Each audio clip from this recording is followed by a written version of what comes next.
Қайырлы күн достар, бүгін біз сіздермен 5-ші сабақты талқылайтын боламыз. Бұл ағылшын тіліндегі артикльдер эн және з.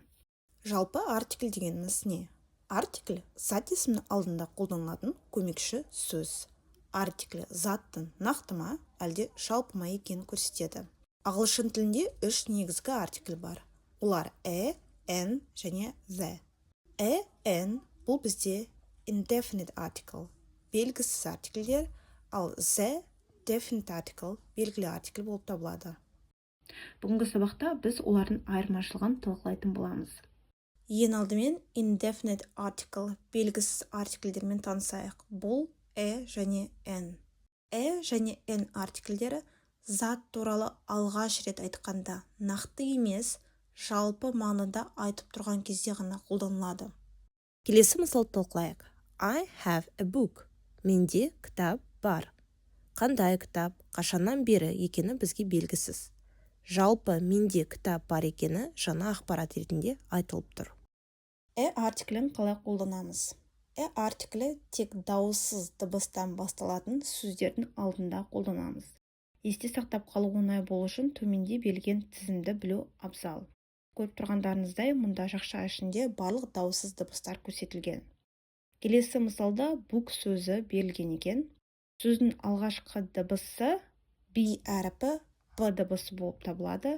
Ол бізде дауыссыз дыбыс. Сол себепті сөздің алдында біз артиклін қолданамыз. Book, кітап. Келесі, car сөзінде дәл солай. Сөздің алғашқы әріпі C бізге К дауыссыз дыбысын береді. Сол себепті мұнда да артиклі қолданылады. Car. Student сөзі. Студент, яғни бұл жерде S әріпі бізде С дыбысын береді. Бұл дауыссыз дыбыс. Бұл жерде біз артиклін қолданамыз. Student. Келесі бізде N. N артиклі тек дауысты дыбыстан басталатын сөздердің алдында қолданылады. Дауысты дыбыстар төменде жақшаның ішінде берілген. Мысал ретінде танымал Apple сөзін алатын боламыз. Apple сөзінің алғашқы әріпі бізге дауысты дыбысын береді. Сол себепті сөздің алдында N артиклі қолданылады. Apple, an apple. Elephant сөзінде де дәл солай. Алғашқы дыбыс бізде дауысты. Сол себепті n-ді қолданамыз. Elephant, an elephant.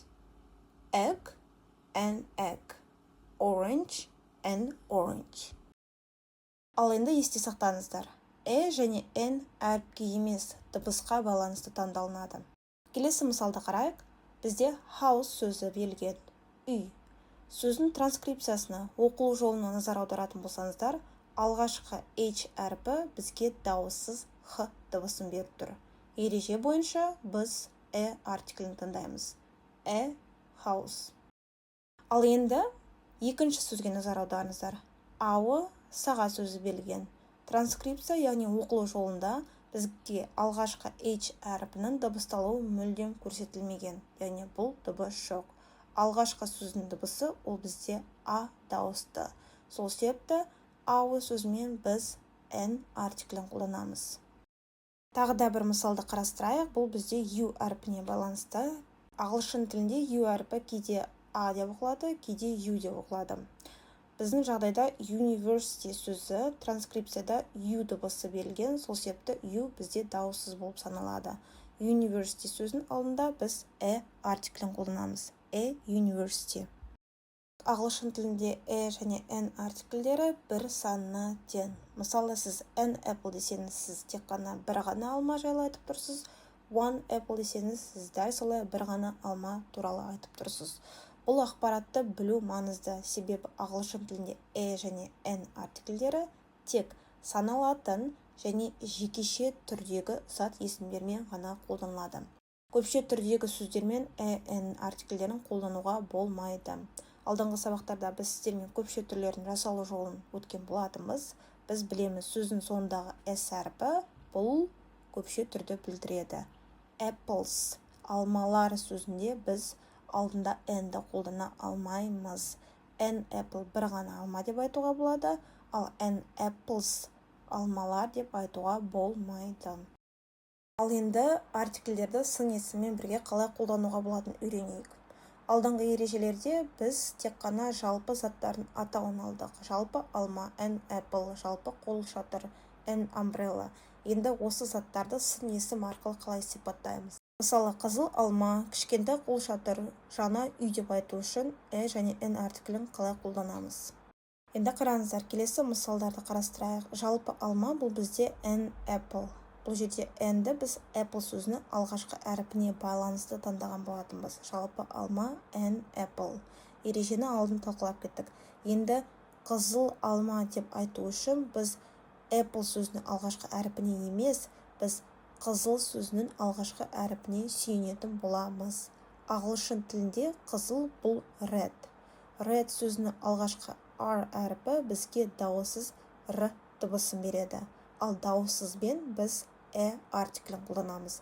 Яғни қызыл алма бұл бізде red apple. Тағда бір мысалды қарастырып кетейік. Бұл жерде біз umbrella қол шатыр сөзін алатын боламыз. Көріп тұрғандарыңыздай, umbrella сөзінің алғашқы дыбысы бізде A дауысты дыбыс. Сол себепті n артиклін қолдандық. Ал енді сары қол шатыр деп айту үшін біз yellow сары сөзінің алғашқы дыбысына қарайтын боламыз. Yellow сөзінің алғашқы дыбысы бұл бізде дауыссыз, сол себепті мұнда біз артиклін қолданамыз. Yellow umbrella. Жақсы, енді келесі тапсырманы орындайық. Бұл жерде және n артиклдері бойынша біліміңізді тексеретін боласыз. Видеоны тоқтатыңыздар да, берілген сөздердің алдында қандай артикль болу қажет екенін анықтаңыздар. Мысал ретінде бірінші сөз dog сөзін алайық. Dog сөзінің алғашқы дыбысы D дауыссыз дыбыс. Бұл жерде бізде артиклі қолданылады.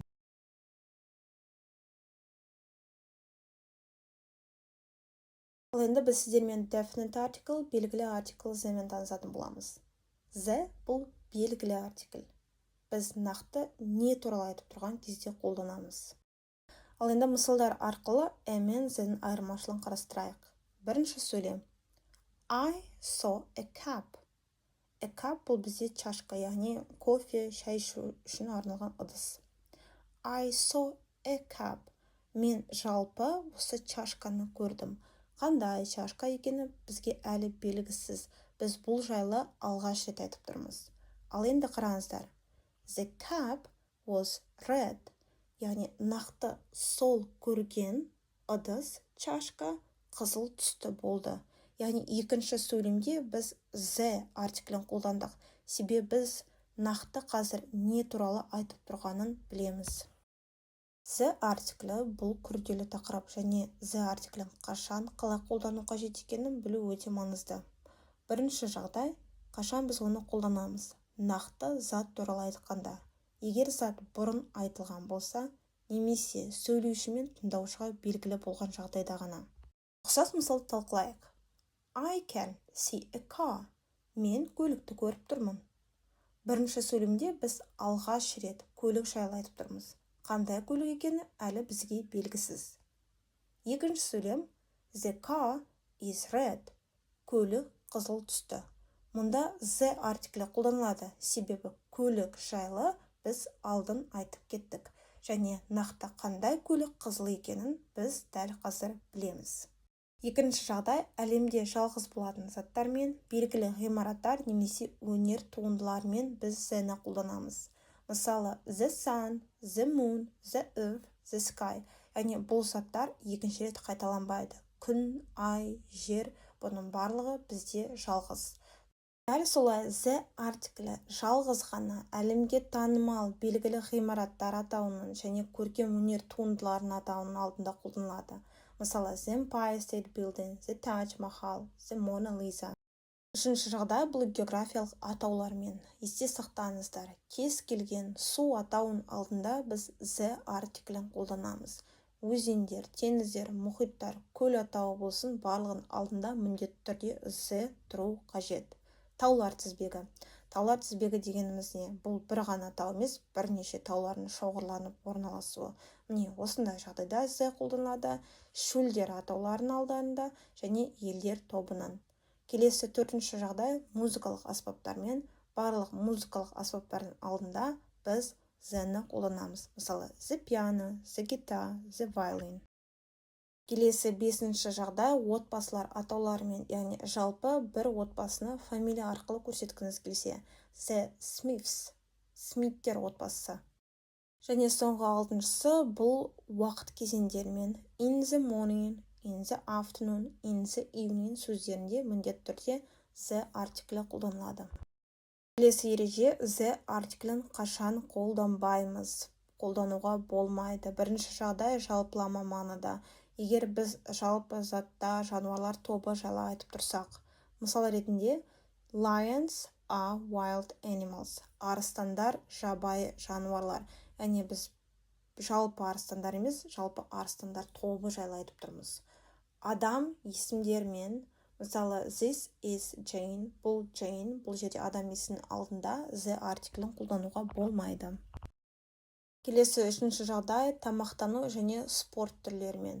Breakfast, lunch, dinner және кез келген спорт түрінің атауын алдында the қолданылмайды. Мына сөйлемді де қарастырып кетейік. Tennis is fun. Теннис қызықты спорт. Бұл жерде the артиклі қолданылған жоқ. Келесі 4-ші жағдай this, that, this, those сөздермен. Егер сөйлемде бұл 4 сөз берілген болса, онда the-ні қайта қолдану бұл жерде орынсыз. Және соңғы 5-ші жағдай мекемелер атауымен. Егер сіз сөйлемде мекеменің нақты қызметін атасаңыз, онда the-ні қолданбайсыз.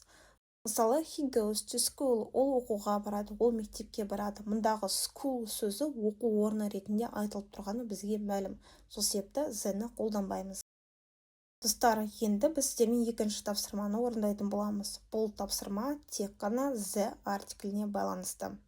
Көріп тұрғандарыңыздай, сіздерде 9 сөйлем берілген, әр сөйлемде бос орындар бар. Алдын the артиклін қашан қолдану қажет және қашан қолдануға болмайтыны жайлы ережелерді еске түсіріңіздер де сөйлемдерді толықтырыңыздар. Қай жерде the артиклі болу қажет, ал қай жерде бізде бос орын қалады. Тапсырманы орындау үшін видеоны тоқтатыңыздар, себебі әрі қарай тапсырманың дұрыс жауабы көрсетілетін болады.